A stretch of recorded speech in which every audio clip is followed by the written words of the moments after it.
শুভ সকাল।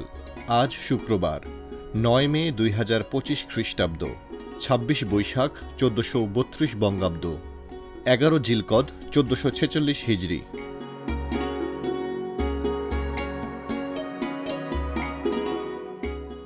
(১৭৮৮) সালে ব্রিটিশ পার্লামেন্টে ক্রীতদাস প্রথা বিলোপের জন্য একটি বিল পাশ হয়েছিল। এই বিলটি ডলবেন্স অ্যাক্ট নামেও পরিচিত। এটি ছিল ব্রিটিশ দাস ব্যবসার নিয়ন্ত্রণের জন্য প্রথম আইন। স্যার উইলিয়াম ডলবেন বিলটি উত্থাপন করেছিলেন। পরে ১৮০৭ সালে ব্রিটিশ পার্লামেন্ট একটি নতুন আইন পাশ করে, যার মাধ্যমে ব্রিটিশ সাম্রাজ্যে দাস ব্যবসা সম্পূর্ণরূপে নিষিদ্ধ করা হয়। তবে উপনিবেশগুলোতে দাসপ্রথা আরও কিছুদিন বহাল ছিল, যা ১৮৩৩ সালে দাসপ্রথা বিলোপ আইনের মাধ্যমে সম্পূর্ণভাবে রদ করা হয়।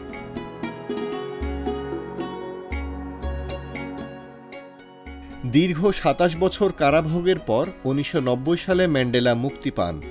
এরপর তিনি বর্ণবৈষম্যবাদ বা অ্যাপার্টহাইড বিরোধী আন্দোলনে নেতৃত্ব দেন।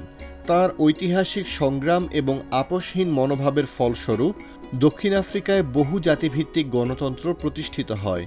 ১৯৯৪ সালের ২৭ এপ্রিল দক্ষিণ আফ্রিকার ইতিহাসে প্রথম অবাধ ও বহুজাতিভিত্তিক নির্বাচন অনুষ্ঠিত হয়। ১৯৯৪ সালের ১০ মে নেলসন ম্যান্ডেলা দক্ষিণ আফ্রিকার প্রথম কৃষ্ণাঙ্গ রাষ্ট্রপতি হিসেবে শপথ গ্রহণ করেন। বাংলাদেশ জাতীয় ক্রিকেট দলের উইকেটরক্ষক ব্যাটার মুশফিকুর রহিমের জন্মদিন আজ। ১৯৮৭ সালে বগুড়ায় জন্মগ্রহণ করেন মিস্টার ডিপেন্ডেবল খ্যাত এই ক্রিকেটার। ২০১১ থেকে ২০১৭ সাল পর্যন্ত বাংলাদেশ দলের নেতৃত্ব দিয়েছেন মুশফিক। দেশের ক্রিকেট ইতিহাসের প্রথম ডাবল সেঞ্চুরিয়ান মুশফিকের নেতৃত্বে প্রথমবারের মতো এশিয়া কাপের ফাইনাল খেলেছে বাংলাদেশ।